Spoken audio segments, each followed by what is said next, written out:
के सामने आपको दिख रहा है यूजर टैली और एजुकेशन, ये रूट डायरेक्टरी के अंतर्गत दिखाया जा रहा है। जब भी हम डॉस प्रॉम्प्ट ओपन करते हैं तो जिस डायरेक्टरी में विंडोज एक्टिवेट होता है ये ऑलरेडी उसके साथ ही ओपन होता है।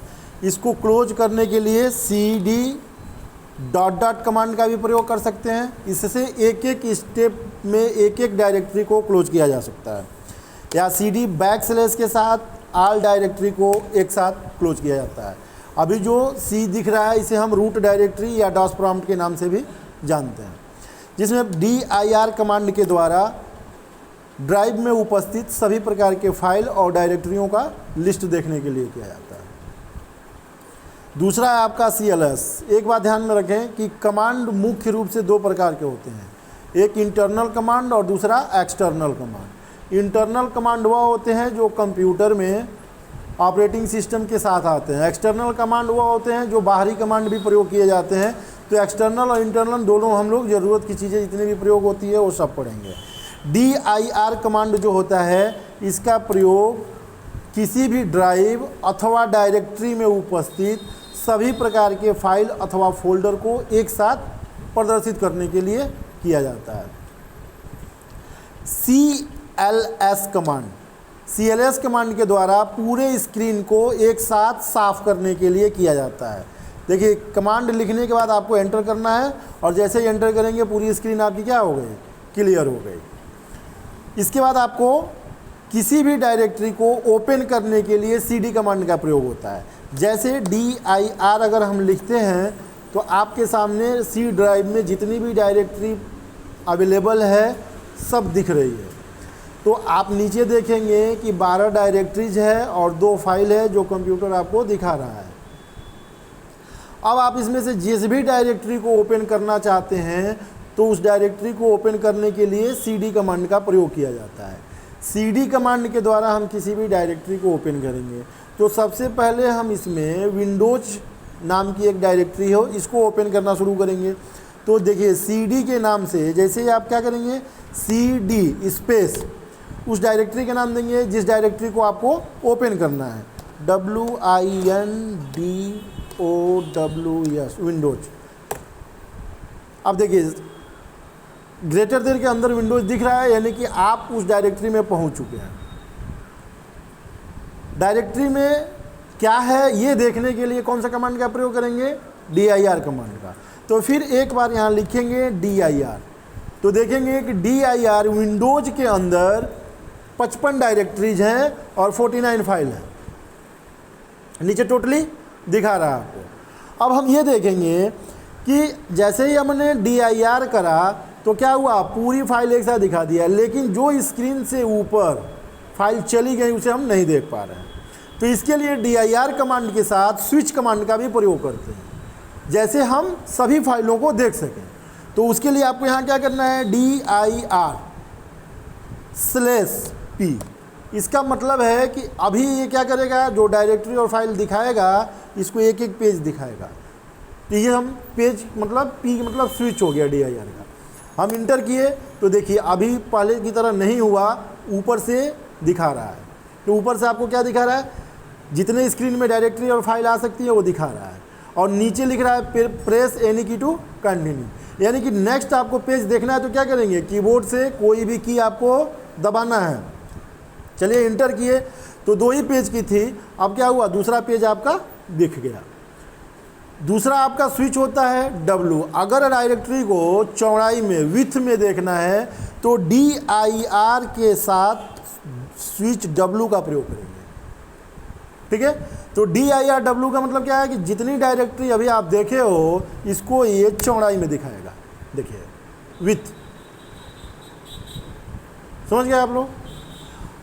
अब इसके साथ जब हम dir कर रहे हैं तो विंडोज़ के अंदर जो 55 डायरेक्टरी हैं इसके अंदर भी बहुत सारी डायरेक्टरी हो सकती हैं। अगर आपको जानना है तो आप इसके साथ इसके लिए भी आप स्विच का प्रयोग करेंगे। अब इसके लिए क्या करेंगे, आपको dir के साथ यस का प्रयोग करेंगे। जैसे हम इंटर करेंगे तो ये सभी प्रकार के फाइल और फोल्डर को दिखाना शुरू करेगा जो 55 डायरेक्टरी के अंदर भी अवेलेबल है। तो ये काफ़ी ज़्यादा होंगे, तो इसको अगर चल रहा है तो आप ऐसे देख नहीं पाएंगे, कंट्रोल सी करके इसको हम कैंसिल करते हैं। आपको अगर एक एक पेज देना है तो फिर स्विच का प्रयोग यहाँ होगा, लेकिन थोड़ा दूसरे तरीके से होगा। देखिए DIR, पिछली बार हमने क्या किया था, स्लैश के साथ ही P का प्रयोग किया था, यही किया था ना। अभी आपको क्या करना है, सभी को देखना है, तो DIR स्लैश S फिर स्लैश P, यानी कि अब देखिए आपको एक एक दिखाता जाएगा।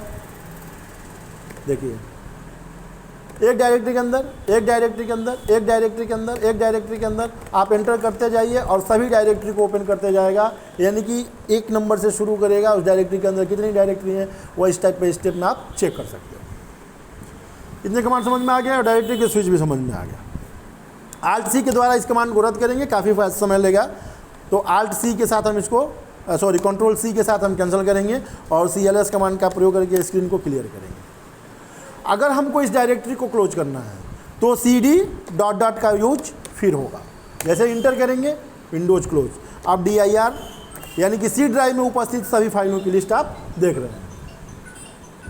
कोई और भी फाइल आपको ओपन करना है, जैसे यूजर का है, ये भी एक डायरेक्टरी है और इसमें देखिए जिस फाइल के आगे DIR नहीं लिखा हुआ है वो आपकी फाइल है, और जिसके नाम के आगे DIR लिखा हुआ है वो क्या है, डायरेक्टरी है।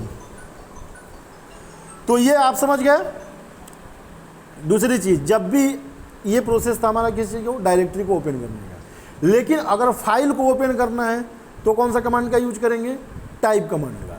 तो अभी यहाँ तो कोई फाइल ऐसा दिख नहीं रही है कि जिसको हम ओपन करें, तो सबसे पहले आज फाइल बनाना भी एक सीख लेते हैं और एक फाइल बनाएंगे, सेव करेंगे और फिर उसको रीड भी करेंगे। तो देखिए सबसे पहले हमको कॉपी कॉन का यूज करना होगा, क्योंकि कॉपी कॉन के द्वारा ही डास में फाइल को बनाया जा सकता है। COPY, copy space con space, आपको यहाँ पे एक फाइल का नाम देना है और इंटर करना है। इसके बाद आप जो भी मैटर आप यहाँ लिखना चाहते हैं इस फाइल में वो टाइप कर सकते हैं। और ये कैंसिल हो गया। ध्यान रहे, जब भी 0 फाइल कॉपीड का मैसेज आता है तो इसका मतलब है कि वो फाइल सेव नहीं हुई है। तो हम फिर से कमांड को दोबारा करेंगे, COPY कॉन, कॉपी कॉन,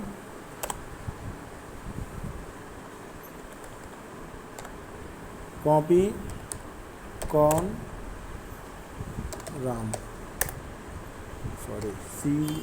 देखिए जब भी हम कमांड गलत देंगे तो मैसेज आपको दिखाएगा कॉपी कॉन।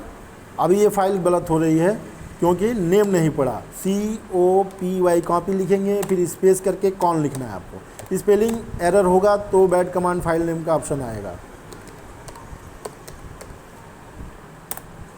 अभी यहाँ पे हम फाइल को निर्माण कर सकते हैं, और फाइल को जैसे ही आप निर्माण कर लेंगे और फाइल को सेव करना होगा तो आपको दबाना होगा F6 या कंट्रोल के साथ Z, दोनों में से कोई यूज कर सकते हैं। इसके बाद आप इंटर करेंगे तो फिर लिख रहा है 0 फाइल कॉपी।